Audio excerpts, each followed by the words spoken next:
Hi, everyone. Good afternoon. My name is Elisa Diana Huerta. I use they, them, and ella pronouns. I'm one of the lucky organizers here of the B4 series. We're really excited for you to be joining us for this sixth installment of the B4 series, Building Belonging at Berkeley and Beyond. Today's session, Beyond Land Acknowledgement, Land Grabs, Higher Education, and Moving Towards Justice is timely and much needed, and we're so excited about it. Just a few accessibility and informational points before we get moving. We want to thank the folks at Aberdeen Captioning for offering captioning for us. If you look at the bottom row of the bottom of your screen, hopefully it's there in Zoom, you can either click subtitles or see the full transcript if you'd like to follow along in that way. We will also be dropping information into the chat around how to submit questions for the panelists. We have turned off chat for this session to increase accessibility, specifically around screen readers. So I will be showing you all the information for the session is on our Padlet, and you'll see that link in a moment. If you haven't seen Padlet before, we're hoping it doesn't activate you in any kind of way, and it's hopefully a good resource. Here you can see all the information about moderator and panelists, some grounding definitions in the of terms. If as you go along, there's a question about what something means. We've done some pre-work there. Thank you to Phenocia for putting that together and all the panelists. There's also the questions you can follow along here as the conversation goes. Also, if you have your own crowdsourced resources you'd like to add, just click on the little plus button down here, and you can add your information here as a living resource. And if you have questions, again, here, click this little button here, a window will pop up and you can ask your question there. And we will make sure that the moderator gets the information. And of course, at the end, you'll see also the link for the evaluation that's so valuable for us. In the chat, you'll also see a link to a participant folder that has all those links in there, including the slides. So all of those are coming at you right now. So if you have any questions about that, also feel free to, you'll notice that some of the names are shifted here. Mine says, for instance, Elisa and then /B4 host. Anybody with the B4 background, if you have an issue while the session is going on, feel free to just send us a message and we will respond as soon as we can. Okay, I think with that, I will pass it over to Antman.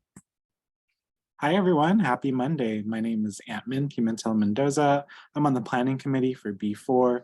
I use she and he pronouns. I'm going to offer a brief self-description for accessibility. I'm a Filipino-American non-binary person in my early 30s. I have black hair that's tied back right now, and I'm wearing a blue denim jacket over a light-colored flannel. I'm going to be reading our land and labor acknowledgement as we begin our session here together.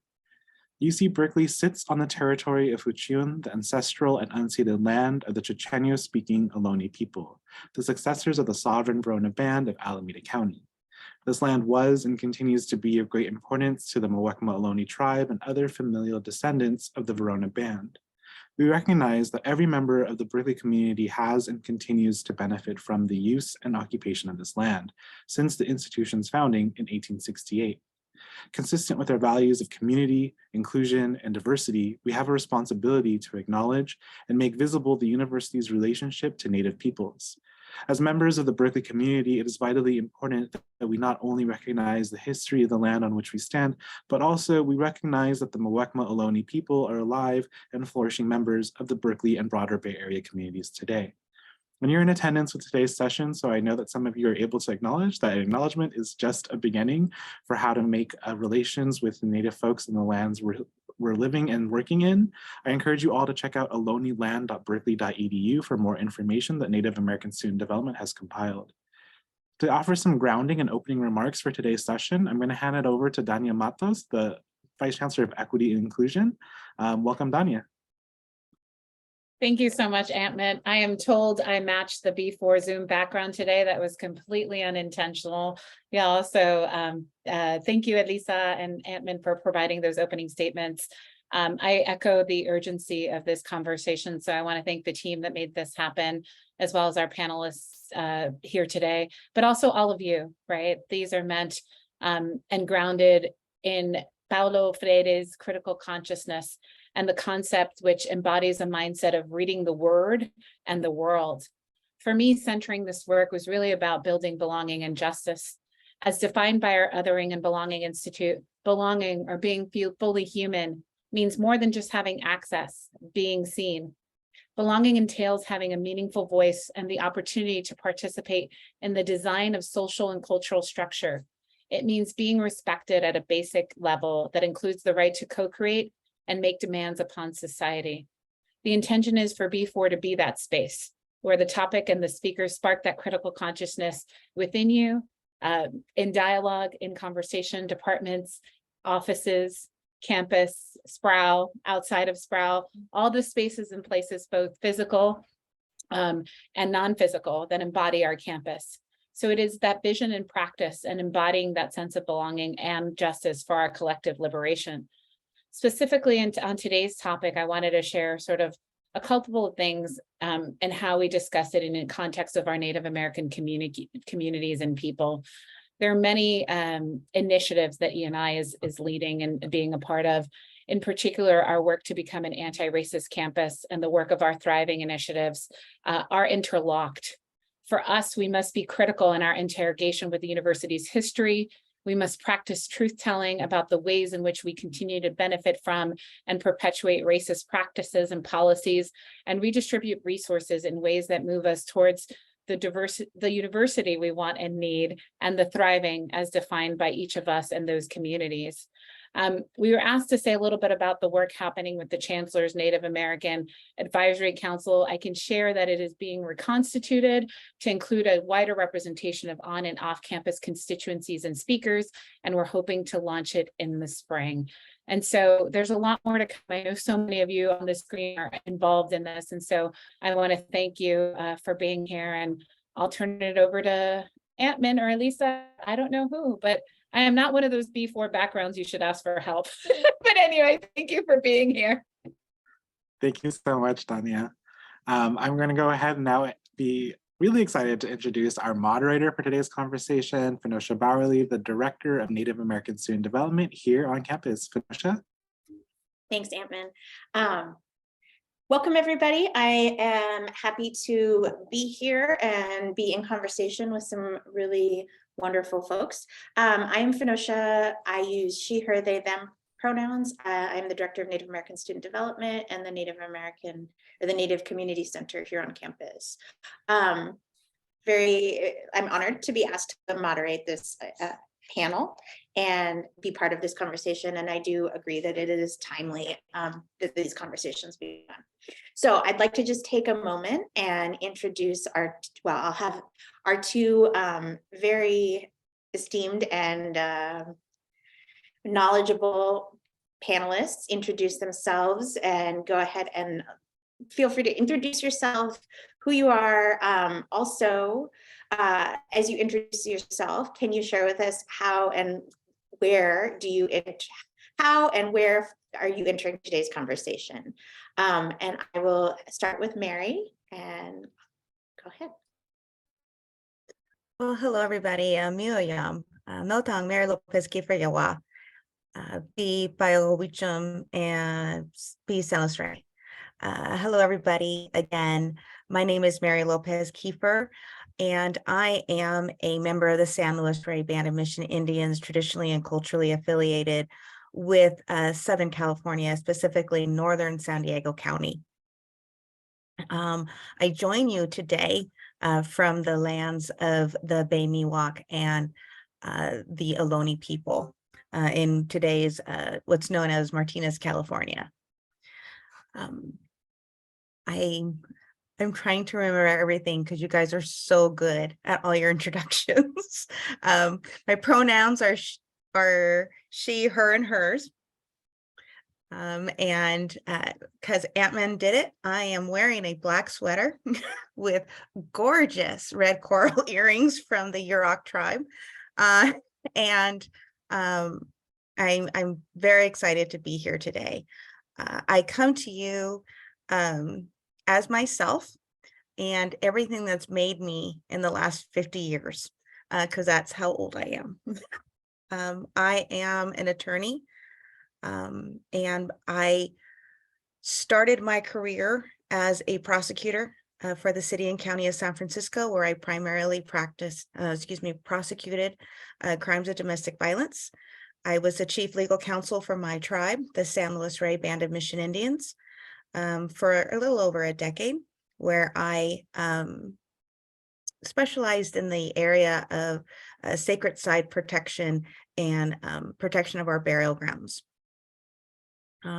Translated loosely into California Environmental Quality Act and certain code sections of our California Public Resources Code section. I was a governor appointee to the Native American Heritage Commission, and I served there for, I believe, just a little over 5 years. And I currently am the director of the Office of Native American Affairs for the Office of the Attorney General, California Department of Justice. I was appointed in that position first by Attorney General Becerra and again by Attorney General Rob Bonta. And almost forgot why I'm here. I also serve as the chairperson for the University of California's Office of the President's Native American Advisory Council. I was part of the inaugural council, and I was asked to stay on for another 2 years, and I believe this is my last year. But it's been great. I was able to serve under President Napolitano and currently under President Drake. Thank That's you. how I'm coming to you today. Thank you, with much appreciation. And equally esteemed, I'd like to invite Antonette Cordero to introduce herself or yourself and let us know where you're coming from and how you're entering this conversation. Haku haku. Antonette Cordero, Kaki Naliu. Hello, I'm in Tipushumawish. Hello, my name is Antonette Cordero, and I thank you all for being here and for allowing me to be here, and I wish you health and harmony. I am an enrolled member of the coastal band of the Chumash Nation, and my ancestral village is Siuktun, which is on what is now known as Cabrillo Boulevard in what is now known as Santa Barbara, California. I was born and raised in Santa Barbara, and I make my home there. I'm also, although I identify predominantly as Chumash, I am also Be-Miwok and Ramaytush Ohlone, and I'm sorry we don't have any Muwekma Ohlone with us today since we are speaking on their homelands. I come to you from my ancestral homelands in what is now known as Calabasas, California. So I was an attorney for, well, no, I should say I am an attorney, but I was a deputy attorney general for the state of California for almost 25 years. I was also the chief of legal affairs under Attorney General Javier Becerra and oversaw the entire legal division of the office.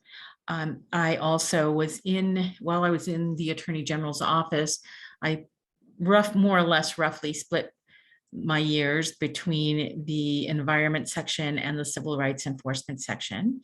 And I got to know Merri when I was representing the Native American Heritage Commission, and she was on it. I'm also a member of the Board of Advisors for Sacred Places Institute, which is an Indigenous-led organization in Southern California, although working with tribes statewide. As I said, I practiced environmental law and cultural resource protection and civil rights law and environmental justice for really about 35 years, about 25 of those with the Attorney General's office. I was also twice on the executive team at the Department of Toxic Substances Control. And before I went to law school, I was a newspaper reporter. One of the things that is most near and dear to my heart is that I am a paddler of our traditional plank canoe tomals, which you can see actually one of them behind me.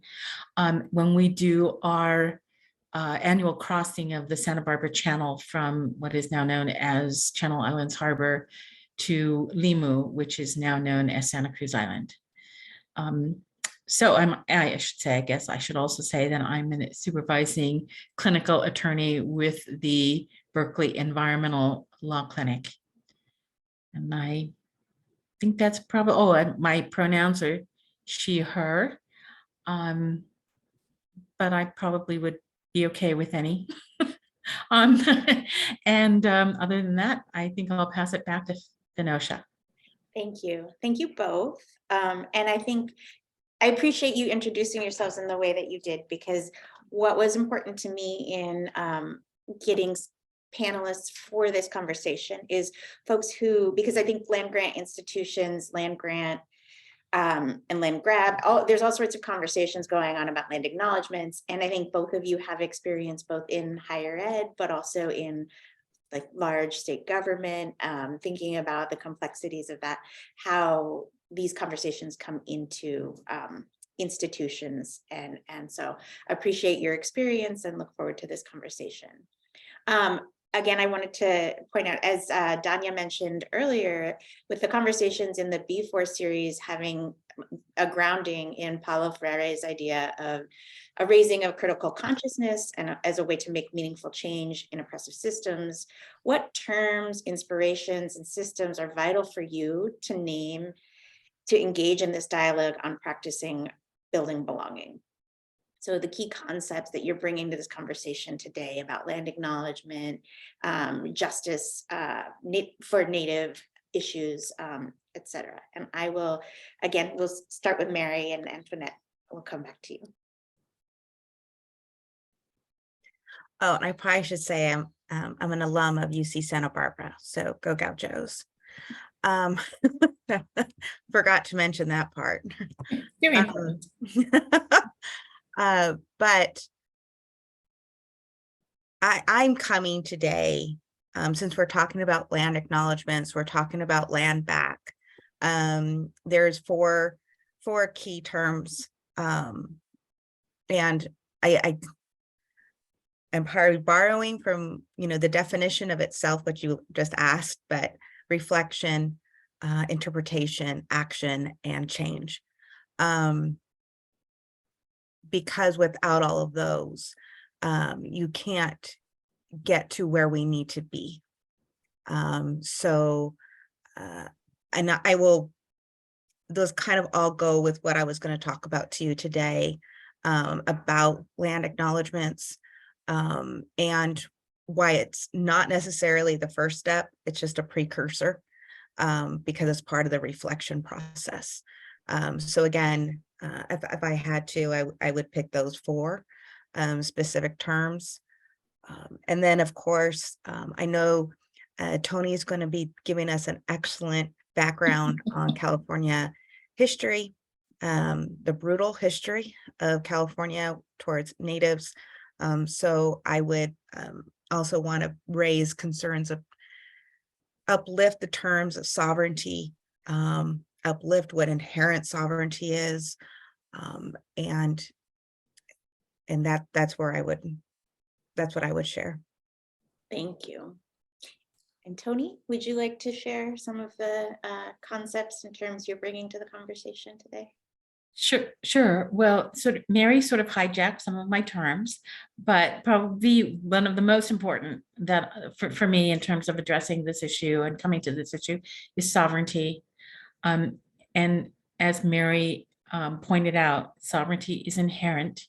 It is not something that is granted to one nation by another. So tribal nations are not dependent on either the state or federal government for their sovereignty. There are a couple of other concepts that I want to not necessarily bring to our discussion, but challenge you to think differently about in our discussion. And two of those are the terms property and ownership. It is not an inherent, indigenous, or innate concept to think of land as property, and certainly not as something that can be owned. And so when we talk about land or any other part of our natural world and certainly any of our relatives, non-human relatives, we don't think in terms of ownership and we don't think in terms of property. And partly because of that, we also don't necessarily think in terms of rights. We think more in terms of obligations. So, so I guess the other, another concept related to that I would bring to this conversation is reciprocity. And that is the right relationship to have with the natural world is one of reciprocity, a reciprocal relationship that is grounded in mutual give and take, and not one based on sort of a utilitarian notion of what can nature do for us. Thank you. I really appreciate that. And I think, you know, Merri didn't hijack. You two are complimenting each other and demonstrating that we're on the same page. No, I think that those are really It's all good, Phenocia. Don't worry. It's all good. I really appreciate what you offered. I think sovereignty and inherent sovereignty are really important things to understand. And I really appreciate, Tony, that you brought up reciprocity, because I think that's key to some of the things we're talking about. So I wanted to get into the first question I have for Merri, specifically about land acknowledgement, given that's one of the keywords in the panel.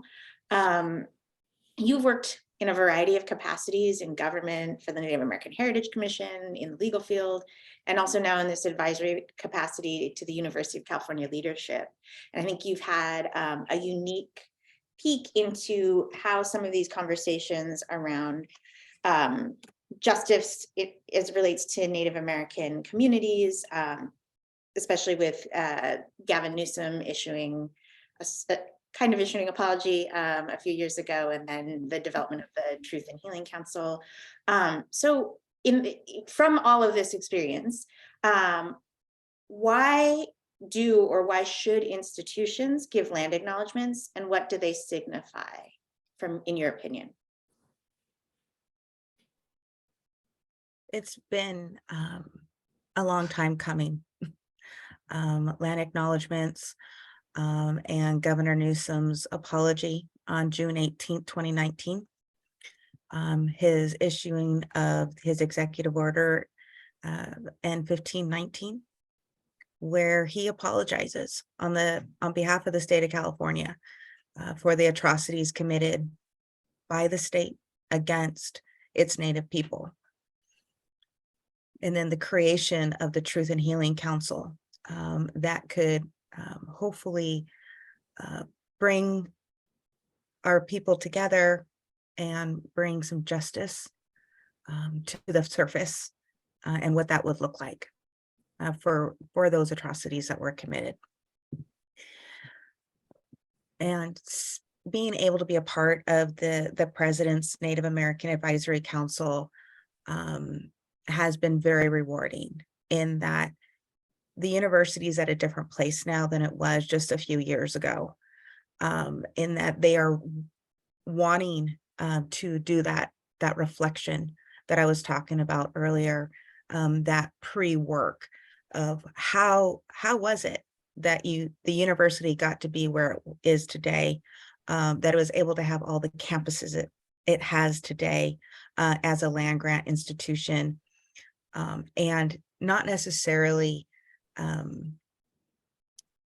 having to accept blame, but embracing responsibility that it holds as a beneficiary of the atrocities that occurred. And I don't want to steal Tony's thunder, but no lands in California were ceded through treaty or through negotiations, or any type of negotiations. They were all taken by deadly force. We had forced removals, we had killings, and at various times throughout our history, but definitely during pre and post statehood. And Tony's gonna do an excellent job in going into that. But that was what the apology was about, bringing this up because so many of our non-native and native persons don't know the history of their state until they get to college, until they take classes in critical race theory at the university, until they take American Indian study classes at the university, or very specific history type classes or cultural anthropology classes. That's the only time they're going to hear about the true history of California and how we became a state. So it's critical that the apology occurred so that you can start that reflection and start acknowledging that this land that the institution is on belonged to or was home to, the indigenous people before the settlers came. And part of realizing who were they, and realizing at the same time that they're still here in most situations. And so just having that critical thought process that allows for providing that accuracy in history in a statement. The statement itself is significant because it should not be created in a silo. It has to be done in collaboration with those indigenous individuals, especially if their tribe is still present, in collaboration with the tribe or tribal members. And it's important to be inclusive of all, most importantly. Most areas have more than one tribe that they need to incorporate in their land acknowledgement. For instance, in Northern County, San Diego, we have 7 Luiseño nations. So you would actually need 7 Luiseño bands that make a nation, but you have 7. So you need to be inclusive of all. And then, of course, acknowledging them in the present tense, because a lot of times you have tribal citizens having to say, I'm still here. We're still here. So truly understanding the value of that statement and the impact of that statement, because of the genocidal policies and laws that were put in place by California to make it so we're not supposed to be here. So again, supporting tribes in language reclamation. Most of the land acknowledgement that was just read, it used the full name of the tribe of the Muwekma people. That is encouraging because you're helping them reclaim, you're supporting the tribe in reclaiming language, which was one of the key parts that were taken away from them, in addition to spiritual beliefs and culture, but the language itself was taken away.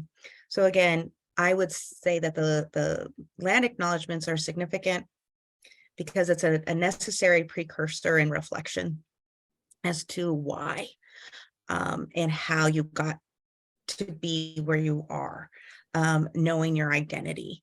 But it allows for change, and it sets in motion acts of change.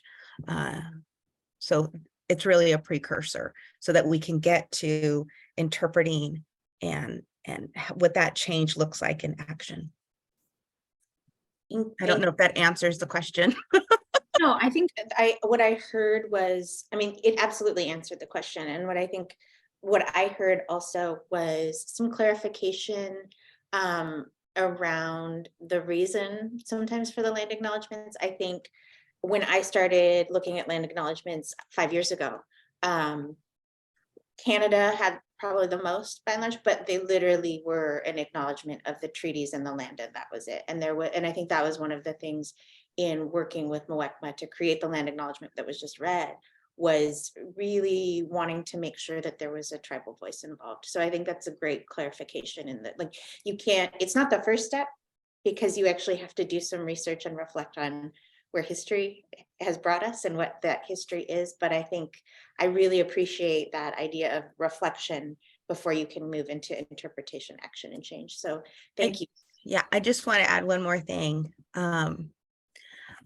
just for the benefit of everyone who's listening today,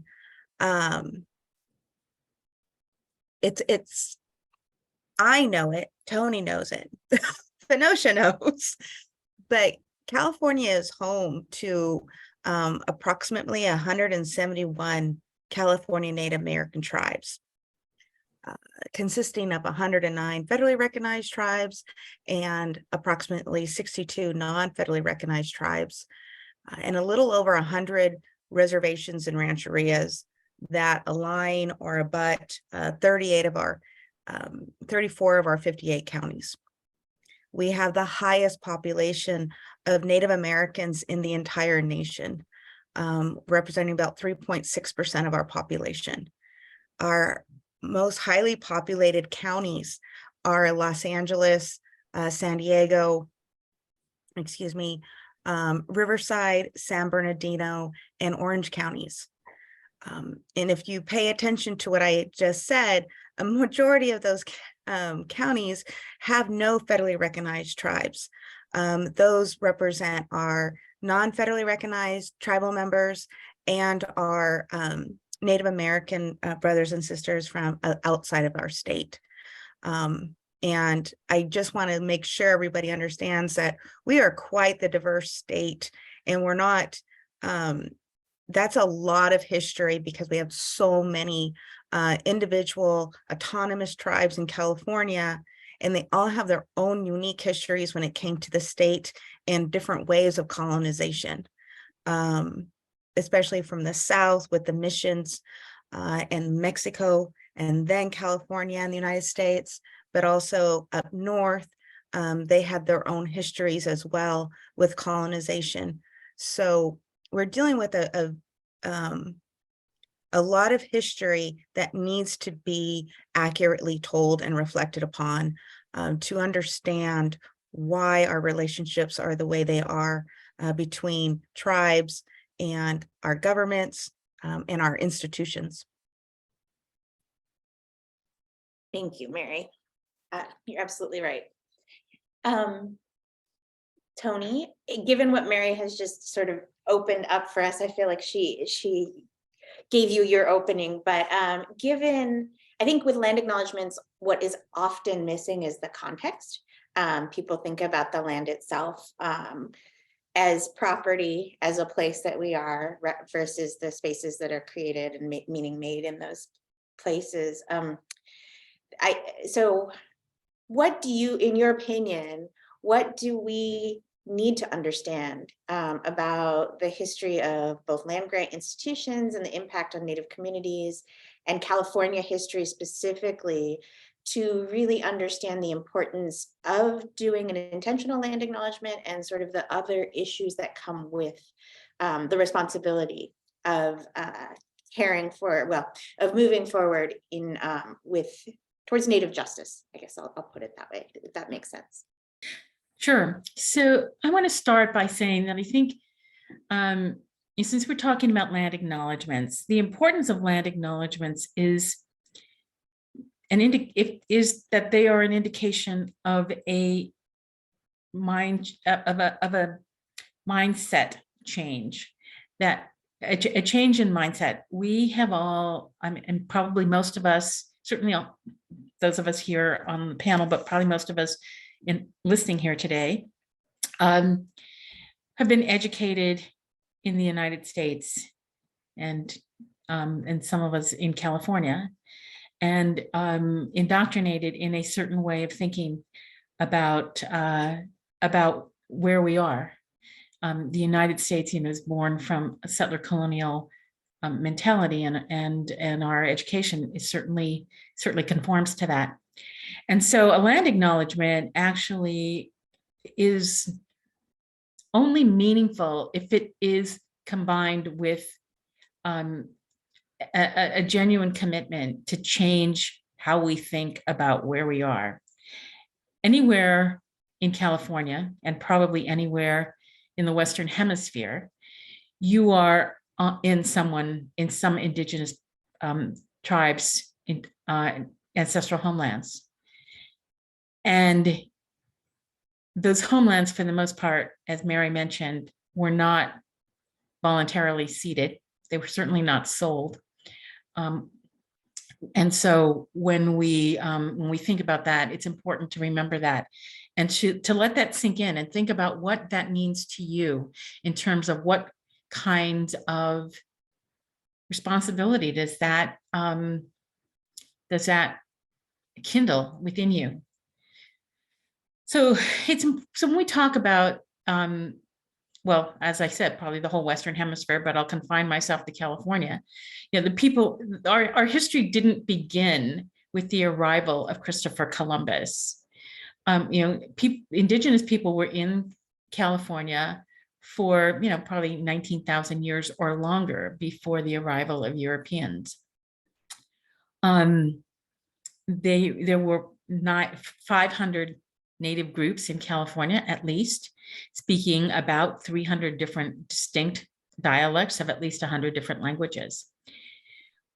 So we were thriving here ever long before the Europeans arrived. But Columbus's arrival did dramatically alter life for Native Americans.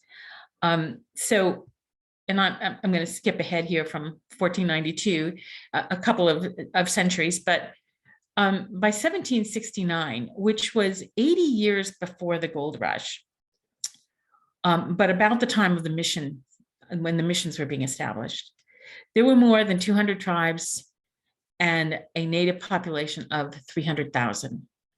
100 years later, by 1870, following statehood, I might add, the population of Native Americans in California had fallen by 90% to just over 30,000. And by the start of the 20th century, the native population had fallen still more to only 20,000. And the reason for that were numerous. But as Merri alluded to when she's talking about the governor's apology, several of the causes were intentional. So some were disease. Some of the causes were diseases, dislocation, starvation, abduction, forced labor, forced confinement on reservations or at missions, homicides, battles, massacres. Some of those are obviously, you can see the intentionality, but disease, I mean, you know, there was, you know, germ warfare essentially practiced in the United States against Native people. Dislocation, removing Native folks from our ancestral and traditional gathering and hunting and fishing locations certainly contributed to that dislocation, contributed to starvation, which was part of the reason for the decline in population. And all of those things also were exacerbated by forced confinement on reservations and at missions. And then, of course, there were the homicides and the battles. But in addition to that, in addition to those things, there was also the very express and explicit state-sponsored violence against Indigenous people in California, in the United States too, but actually in California it was almost worse than other parts of the country. So as you may or may not know, if you were, like I said, our educational typical education does not talk about these things, but the doctrine of discovery is sort of the foundation of the notion that Europeans could control North America. And it's founded on it's the foundation for the discrimination, oppression, and abuse of Native people.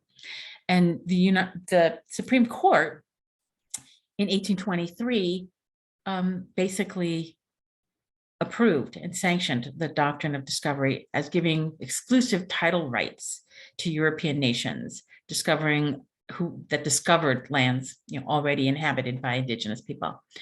And again, that sort of giving title rights, that was not something that Native people typically did. They didn't typically have, you know, they didn't have deeds of title to property and think of where their own little plots were, what the boundaries were, and they certainly didn't think of selling it in the way that Europeans injected onto the continent. So this doctrine of discovery, our state legislature has actually recognized that the doctrine of discovery emanating from this European colonization after 1492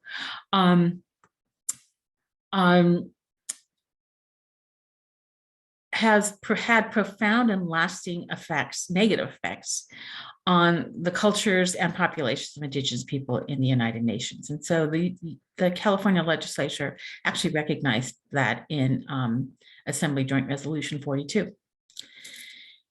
In some jumping ahead, in 1846, now this is, for those of you who know California history, that's 4 years before California statehood, and about 3 years before what we recognize as the discovery of gold. The United States had troops occupying California during the Mexican War, and they immediately issued orders restricting Indian movement, denying Indians the vote, and banning them from testifying in court against any white person. California also passed laws to oppress and essentially enslave Native Americans. So laws were passed that allowed unemployed Native Californians, Native American Californians, and Native children to be sold into indentured servitude, which was essentially slavery. Some of those periods were, say, for like 14 years of indentured servitude, but frequently those periods were extended. So it was somewhat indeterminate how long the indentured period would be. An act for the government and protection of Indians, which was passed in 1850, right after statehood, provided for forced labor for loitering or orphaned Native Americans. It regulated their employment, and it defined a special class of crimes that were basically only crimes if they were committed by Native Americans, and punishments for those crimes. California also passed the California Lands Act, which, contrary to the Treaty of Guadalupe Hidalgo, which said that Mexican and Spanish land grants were supposed to be honored by California and US governments, Congress created a lands commission that had to confirm each of those grants. And that confirmation process took years, had huge legal and transaction costs, which actually caused many of those grant holders to have to sell some or all of their lands or barter them for legal services. In addition, California had what many of you may have heard of, because it's a fairly infamous part of our history, had 18 unratified treaties that provided 7.4 million acres of reservation lands. Although those treaties were negotiated by the US and California governments with California tribes, they were never ratified. Instead, they were basically kept secret for 50 years. So between those two things, the California Land Act and the unratified treaties, even the BIA acknowledges that between the unratified treaties and the Land Claims Act of 1851, California Indians became homeless.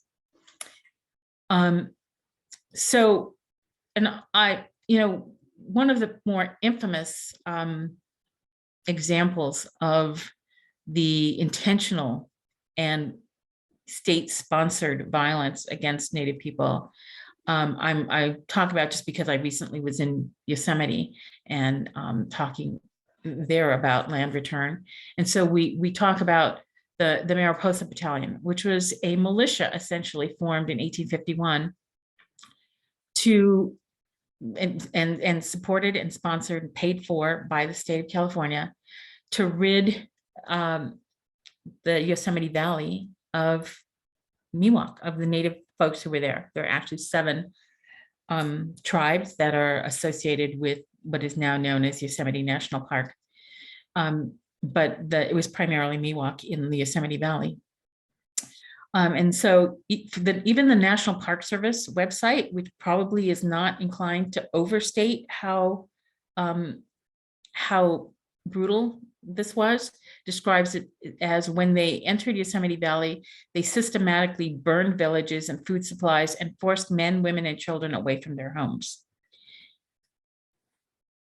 Likewise, the Yosemite Conservancy website, again, not likely to be over sensationalizing this, says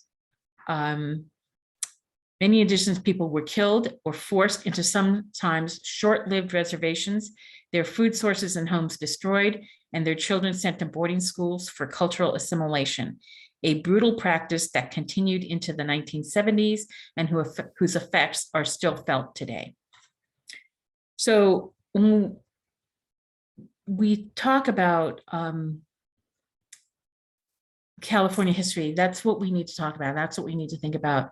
And how it relates to land grant universities is, the Congress passed an act to provide for land grants. What it did was it actually just took land that it had stolen from Native folks and gave allotments to each state. And those allotments then could either be used for the founding of institutions, educational institutions, or they could be sold to raise money to support these institutions or to found institutions. California provided, I believe it's a little over 1.7 million acres of land for these land grant institutions. Not a single penny was paid to Native Californians for that land, even though the land, it has been estimated that these institutions in today's, or I think 2020 dollars, have made several $100 million off these land grant sales. So Merri has talked about some of the current state policies that are in effect that our recent governors, both Jerry Brown and Gavin Newsom, have put into place to try to acknowledge first and foremost, and then address some of this, the deprivations of California's history with Native Americans. In addition to an executive order by Jerry Brown, which requires all state agencies to have a tribal consultation policy and to consult with tribes when they're taking actions that may affect their ancestral homelands, and the executive order issued by Governor Newsom that apologized for the past deprivations and formed the Truth and Healing Council. The Assembly also in 2014 passed a Joint Resolution 42, which I mentioned earlier, which endorses the principles of the United Nations Declaration on the Rights of Indigenous Peoples, which is often referred to as the UNDRIP.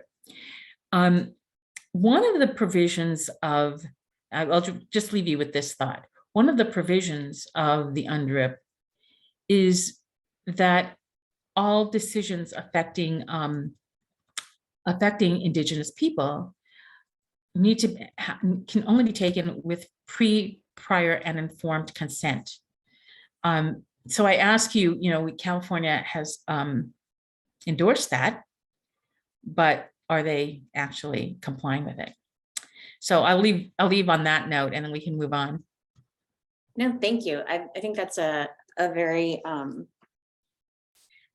it's a very good point and complements sort of where we've come from and where into the next question. And I just want to point out to folks listening, there's a whole project in the resources that is linked in the resource section about the land grab project, which is Land Grab U, which was started out as a High Country News article, is a very interactive and impressive project that lives online. And there's also some links to a convening that we held a few years ago as well to look at specifically Berkeley's history and the UC's history as a land grant institution and what that means. And I think as we get into thinking about the repair, truth, healing, what is the path forward around these, I want to come back to Merri's 4 areas, or the reflection, interpretation, action, and change, and really encourage folks to think about where we are or where you are in that process. I often tell people, I came from Montana. I didn't introduce myself that way. I am a visitor here. My tribe is in Montana. I'm Crow or of Zalika. And when I worked in Montana, the history was understood in a different way, where when I worked at an institution that was a land grant institution, I could say our responsibility as a land grant institution is to Native people. And I think I share often, it was jarring to come to California and have people have no idea what that meant and just think that land grants were about democratic education and agriculture. So I think it's imperative that folks start to understand the deep history and what has not been taught, and then get into thinking about how you move forward. So seeing and understanding the history of California for Native American tribes and seeing how land acknowledgements are a very small step towards acknowledging a very colonial and brutal past. What are actions that can institutions and higher education practitioners towards both acknowledging a history of harm to Native communities and engaging in a process of healing? And I think I want to pose that question to both of you, also noting, I just want to do a time check. We have about 20 minutes left. So just, I guess, if either of you feel the burning need to answer that first, you can fight over it. I'll defer to Merri. I don't fight, Tony. I do this. Tony. Do you want to go first, Tony? Yeah, sure, I'll go first. Although I should say, I'm not sure, when I think about what are actions that can move us toward a better future and a more respectful acknowledgement of Native, of where we are and the debt that the greater society owes to the Native community. I don't tend to think of it in terms of limiting it to campuses, although in this conversation I see why. I mean, we are talking about land grant institutions that do have a responsibility. So one of the things that I will just maybe start by talking about the things that I find frustrating about dealing with institutions, and that is I frequently use this description is institutions like Berkeley. I say, they were willing to take our land. They have taken our ancestors and refused to give them back, but they won't take our students. So one thing that is really important is to recognize that as Phenocia, as you said, that land grant institutions have an obligation to the Indigenous communities. I mean, they really do need to be focusing on helping us educate our next generations and making these institutions more open and welcoming to the students, especially I would say the students on whose ancestral homelands the institution is located. So that's one thing. Another thing is going back to what I said earlier, just kind of getting away from this colonial mentality, settler colonial mentality of thinking, as Merri said, thinking about Native people being in the past. We have a ancestor song that we sing that talks about, it tells us to talk about the ancestors, and when we do, to sing and dance. But at the very end, it ends with us saying at the end of the song, "Kiantikich, kiantikich, kiantikich," which means I am alive, I am alive, I am alive, or we're still here, reminding folks that we are still here. I have an elder who said, my existence is my resistance. And I think that is so profound. And so we need to, as Merri said, just talking about it in the present tense, remembering that we are still part of the community, we are still here, and we are still thriving, maybe not as robustly as some would like, but we are still here. And I pay great homage to our ancestors for the fact that, for everything. I mean, the fact that I know a single word of Smuish is a great testimonial to our ancestors, keeping our language alive as best they could under extreme difficulty and forces that were working against them. The fact that we know any songs, that we know even any of our geographic place names, all of those things, the fact that we still identify as a community and as a tribe, all of those things we owe a great debt of gratitude to the ancestors for all of that. And also, as Merri mentioned, she's 50, I'm 65. So I'm officially an elder. I'm officially a senior citizen, actually, but I'm officially an elder. And we have as an elder, I have to embrace my responsibility to make sure that we carry these things forward.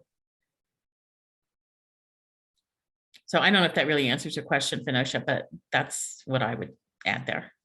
No, thank you. I think that those are really important pieces to carry through the conversation. Okay, well, I'm not an elder yet. You'll get there. You'll get there. I mean, I'm already on my way. Look. Okay, so in case nobody could see that, I showed all my gray hair on the side of my head. Anyways, there's two phrases that always come to me when if it's an institution or a city, or just a nonprofit organization who wants to come in and talk to my tribe or myself about, we want to do a land acknowledgement. There's two phrases. One's kind of crude, but I'll share those with you. And it helps frame my perspective in the approach of how to do interpretation, change, and action, right? The first is, if you are not seated at the table, you're on the menu. And that means if I'm not part of the conversation, you're not going to represent my interests, my values, my philosophies, right? And for too long, tribes are not part of the conversation. They are being told what is best for them, instead of acknowledging their inherent sovereignty, acknowledging them as individuals and people who can make their own choices. And so that's that whole settler colonialism, right? They're less than. And that's why you look at these laws, they were on the table, they were on the menu. The other phrase is simply nothing about us without us. And that's come about through years of academics going to tribes to gain their knowledge, to gain their information, to put it in their books, to be published, to be part of their research, but then never actually talking to the tribes about what they interpreted it to be, because they were using their own perspectives in trying to figure out what it meant, instead of talking to the tribe, talking to the people. So there's been so much misinformation through the years, and building on and so much distrust because of that. That's what we're trying to peel back when we're looking at, it's great that you want to do a land acknowledgement, but why, right? And now let's reflect on that. And how's it going to be used? Is it just going to be something you use all the time and not understand the significance of it? Or is there going to be real action from that, and change from that action? So I feel the University of California has been doing that. They were forced, yes, through legislation regarding their NAGPRA policies. That's the Native American Graves and Repatriation Act policies. As Tony had mentioned, they had our ancestors of many, many tribes, and they refused to give them back. So they were the subject. And actually, is at your university, Berkeley. So you were the subject of a law that made you come to the table to say what you're doing is wrong. And because of that, President Napolitano created her advisory council so she could hear from tribal leaders about what was happening and how the university could improve upon itself, and atone really for what had happened. And then President Drake took that on. And where I'm getting here is that first you had to have that awareness, that reflection, and then be open to new interpretations and new perspectives on how to move forward. And so with the advisory committee council, I think we're called a council, we are looking and trying to breathe into life the recommendations made by the work done at the university for the land grant institution work. Sorry, Phenocia, I forgot the name, but but it was great work. So we're bringing that up to the table and we're looking at each and every one. And so to me, that's action. We're looking at what can land back look like. Is it just merely co-stewardship over the plentiful lands that the University of California still has that they are managing? Or is it more about transferring that land and that responsibility? Because as Tony shared, the perspective of California natives, just like all the other Native Americans, when you say the word our, typically your non-native person hears possession. I possess it. It's ours. When I hear our, I hear responsibility. I hear community. I hear we have an obligation because it's ours. We need to make sure it's here for the next generation and the next generation and the next generation. I don't think of it as possession. I think of it as responsibilities. So being open to that perspective, I think, is groundbreaking in itself. And so being able to have that conversation about what would the land transfer look like? What is your responsibility to all those tribes whose ancestors you hold, but there's no land for us to rebury them because it's all been developed because it was all stolen. So what is the responsibility? What action can the university do? And I think it's very similar to what UCLA did. They found land and they were able to do a reburial in coordination and collaboration with its surrounding tribes. The other things the university can do as far as action, in my opinion, is awareness of place. A few years ago, I had to visit UC Berkeley. I was so excited because you're such a fabulous university. I'm a gaucho, so I was like, what? Anyways, I had to go to a museum on your campus. I saw some other natives that I knew, and they were smudging themselves. And I didn't know why. And they said, because the ancestors are here. They're down below. And our ceremonial items are here. They're down below. I had no idea. I would have just walked in without taking all the precautions that I would need to take so that I was entering in a good place and that the ancestors knew. And I was getting guidance from Creator. You have places on your campus that can be harmful.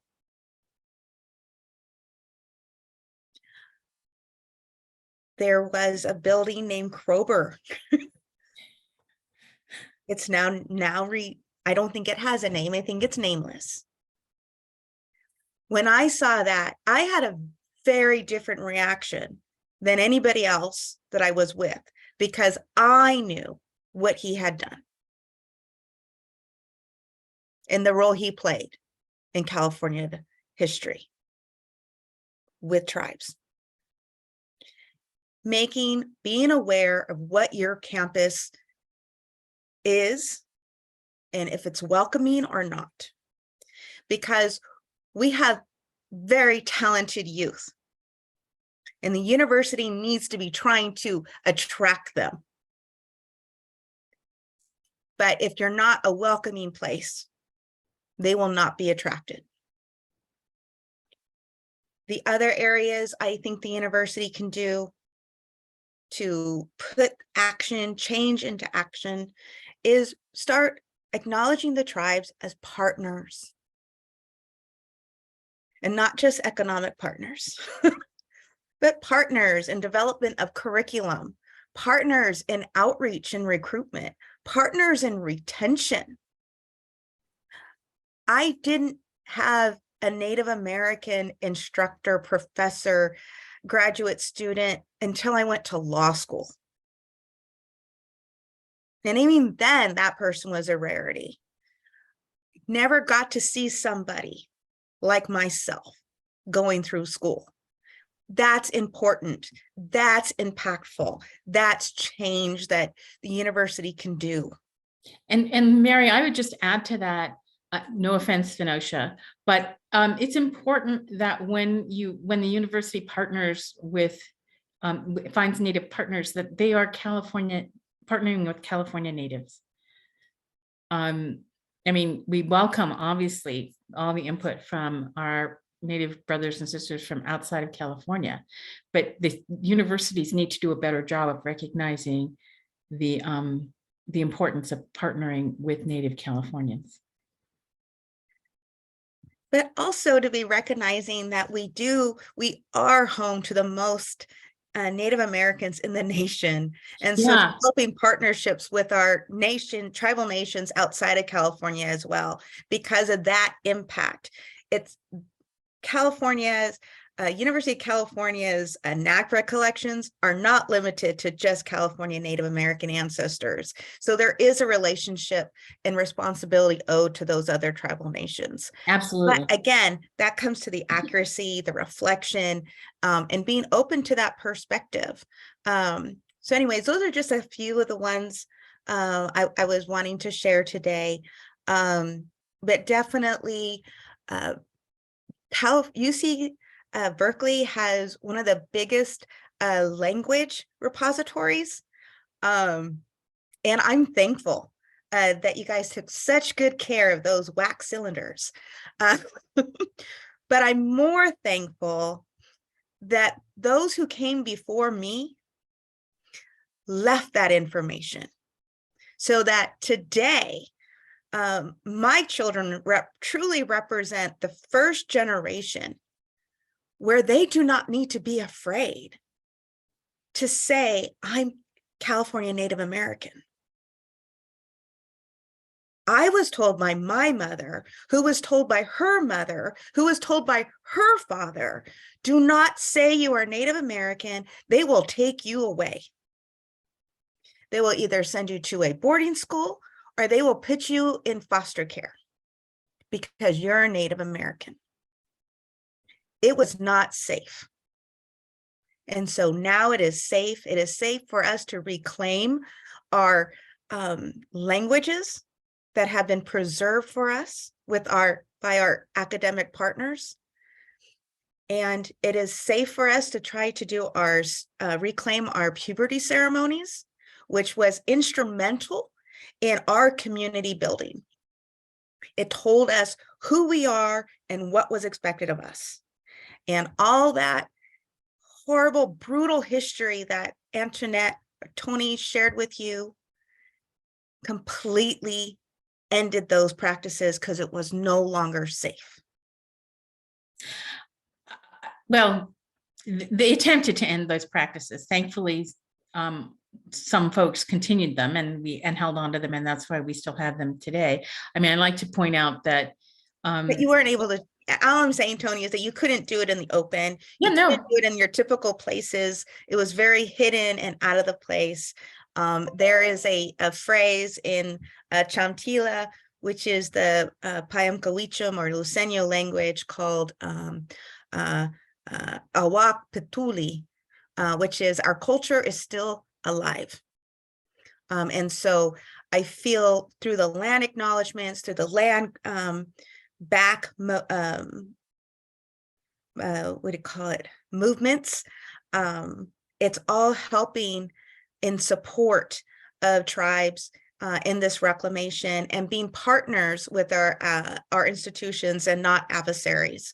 And before I go any further, I just want to make sure I do a shout out to Dr. Katja Risling-Baldi at Cal Poly Humboldt, because she opened my eyes about 8 years ago, probably, just opened my eyes to the whole idea of land back and the value that that brings to not only the community, but the tribes themselves being able to call a place home again, where they're safe and they can thrive in their cultural practices.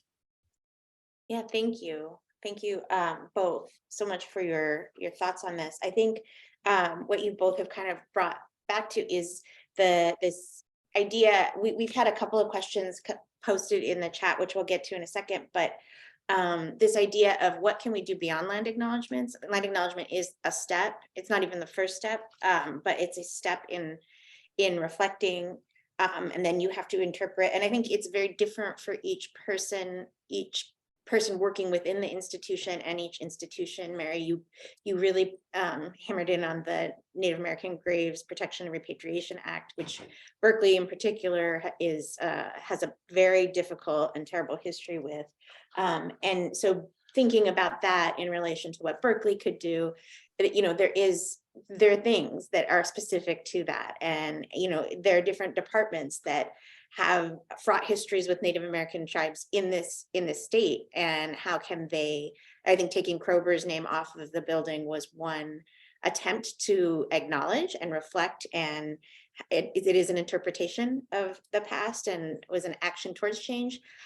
You referenced land back movements, and I think for those who aren't aware, in your resources, there's an article, Cal State University Chico recently returned some land that were in their reserves to a tribe because it literally was in partnering with the tribe, realizing the tribe had a great deal of value that they could gain from having, I don't want to say control, but taking stewardship back over those lands and being able to re-engage in traditional processes and teach the next generation. And so I think as folks are kind of hinting around, well, what can we do? I think that's also what you're getting at is it's a very deeply personal process also of deciding what direction and what actions people can take. I think one of the things, I love Katja, also shout out to Katja for her work, but sometimes it makes it sound easy. Like it's really easy, just give some money, and you can give money to different things, but it's also how can you shift how you think about what is a responsibility to, also shifting into thinking about what is the responsibility for history.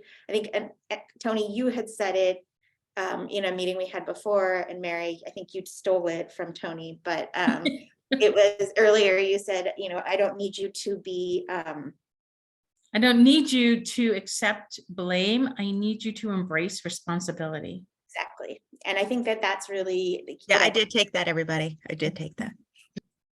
You shared it. We're sharing. Well, I borrowed it from someone else too, so.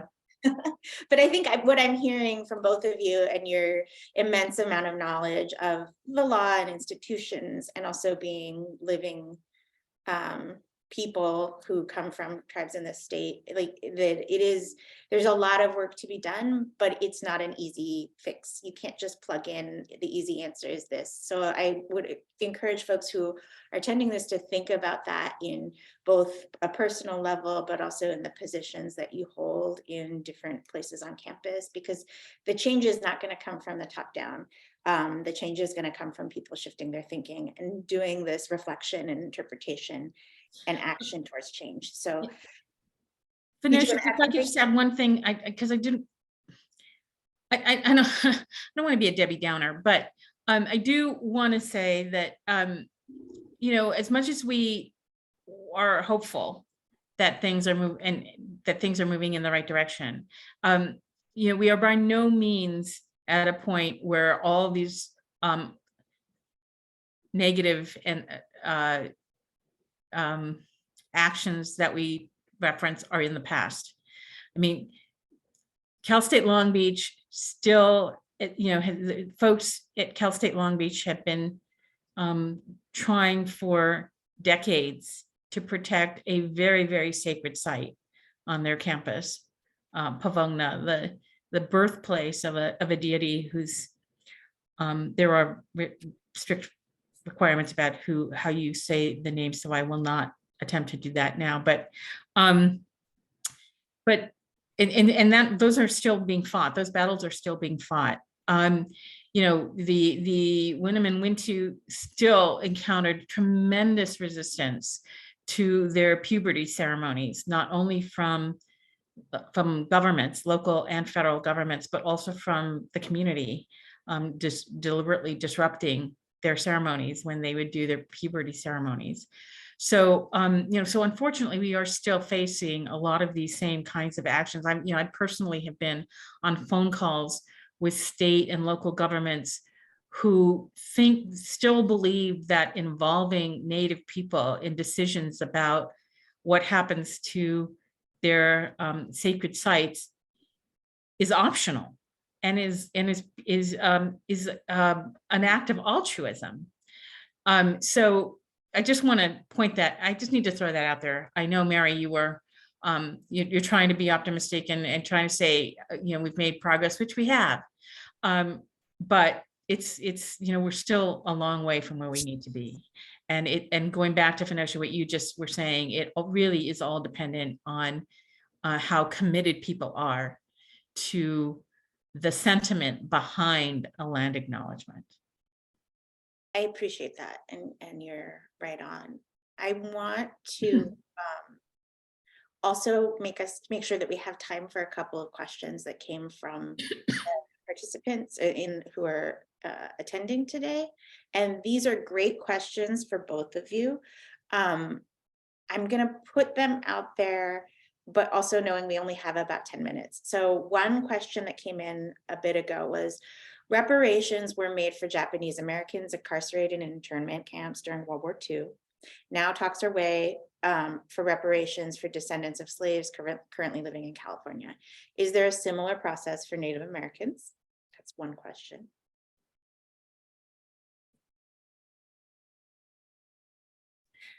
Well, there was a somewhat similar process back in the 70s,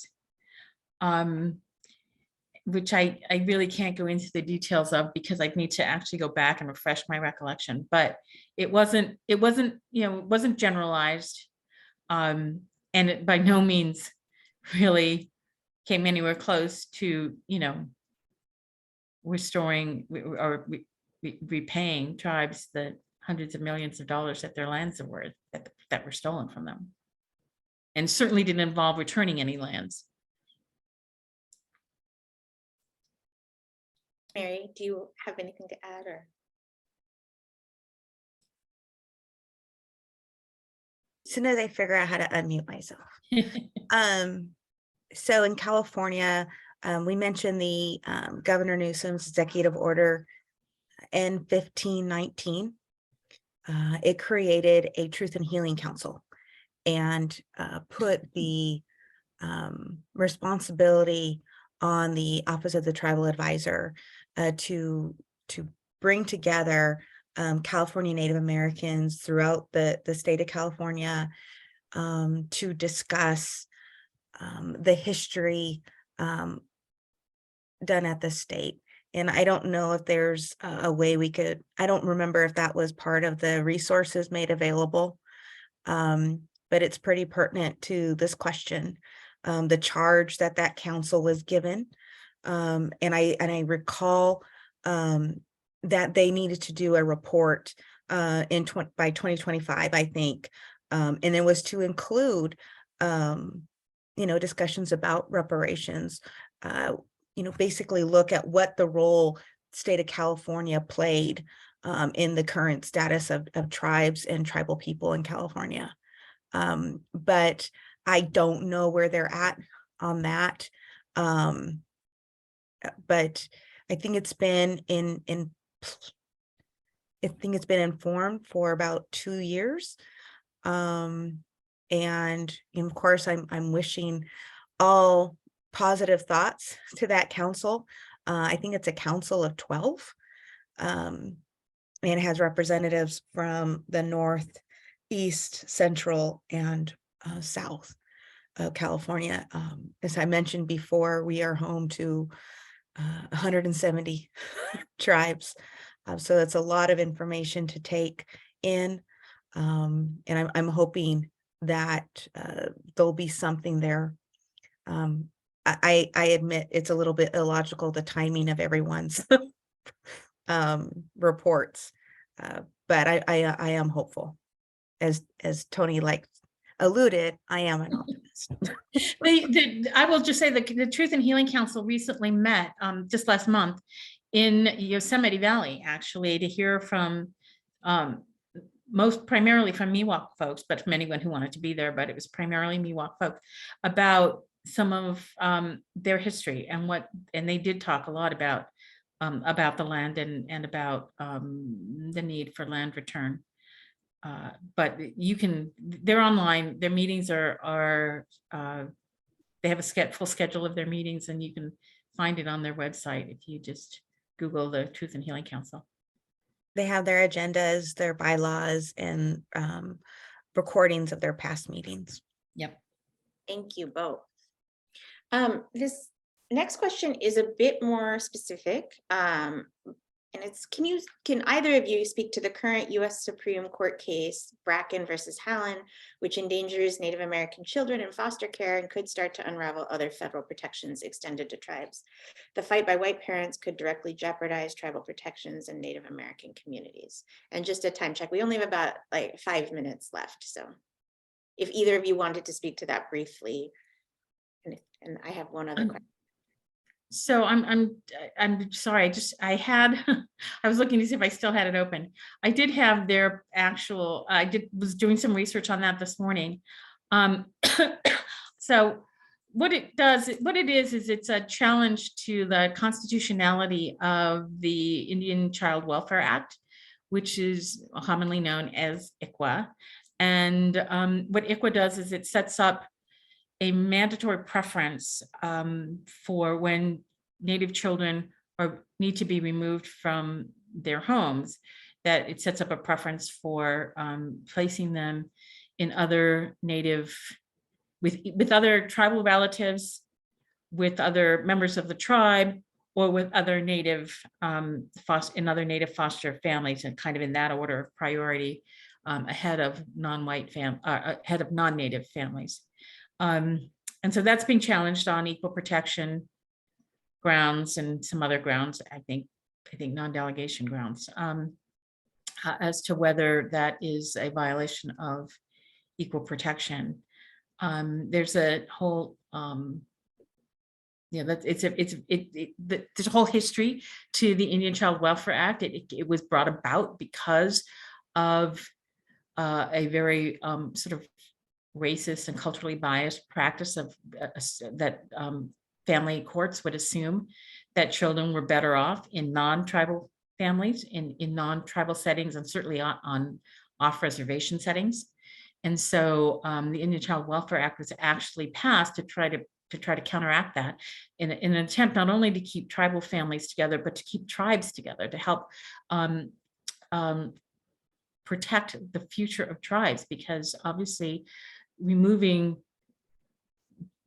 generations of kids from their tribal settings threatens the continued existence of the tribes themselves. I'll just add, since we are limited on time, that the Bracken hearing is tomorrow, right, in the U.S. Supreme Court, 7 a.m. our time, and the Supreme Court is still allowing for audio for the oral argument, so you can actually listen in. And then Attorney General Bonta led a 24 bipartisan state amicus brief in the case, and we argued for the constitutionality of the Indian Child Welfare Act, as well as provided argument that the 10th Amendment was not being violated. There was no anti-commandeering. But our brief is on our website. And if you go to the Office of Native American Affairs website within the California DOJ's website, I have links to all of that, as well as different informational materials specifically regarding Brackeen. Oh, sorry, Mary, I should have let you answer that question. It's all good, Tony. I will just add that Javier Becerra as Attorney General and then as the Secretary of Health and Human Services has also filed amicus briefs, but that was the AG's initial opposition too. So it's been in support of, they've supported the continued constitutionality of ICWA. Cool. Thank you both so much.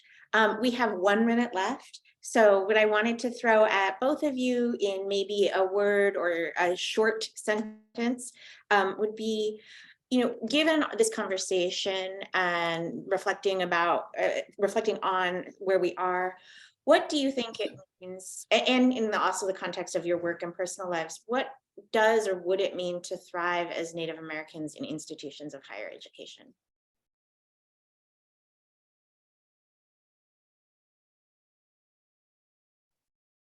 What does it mean to thrive? Well, for me, it would be an overwhelming feeling of belonging on the campus, that my perspective is valued, and that it contributes to a stronger academic community, instead of being treated as an other. I think that's the end goal, that we all feel that we are part of a solution. And like I said, we're all sitting at the table, and we're all doing things with awareness of one another. You, Merri. So what would it mean to thrive at institutions of higher learning? I would echo what Merri said, but I would also add that I think having a greater understanding of the role of Native tribes and Native communities in not only the history of the institution, but in the present day of the institutions. And certainly the partnerships, Phenocia, that you talked about would help bring that about.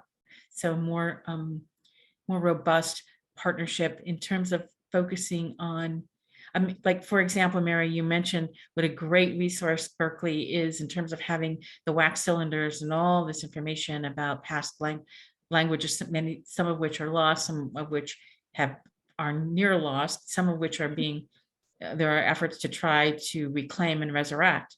A great opportunity would be to have a really more proactive outreach program to help tribes know what's there and be able to use it in a really sort of user-friendly and inviting way. Thank you. And I think that's spot on. So thank you. We're at time. Everybody, I appreciate everybody who attended and hope this was valuable. And I will hand it back to Antman to close up. Thank you, Merri and Tony. Thank you so much. Us. Thank you, Merri. Thank you, Antonette, so much for your lively conversation today. This conversation was so rich and so important. Thank you for lifting up history and connecting us to opportunities for the future. We're so grateful for all of the collective wisdom that you all shared. I want to remind you that we have a post-event survey. There's a bit.ly in the chat, and there's a QR code here on screen. I also want to lift up that the Padlet has been updated with additional resources that our panelists and moderator have mentioned throughout the course of today's conversation. Encourage you all to reference that, check out some of the new resources, and keep up with some of the links and grounding documents that were shared through the Padlet. Once again, thank you so much, Phenocia, Merri, and Antonette, for today's conversation, and thank you all for being participants and joining us this afternoon. I hope the rest of your Monday is really good.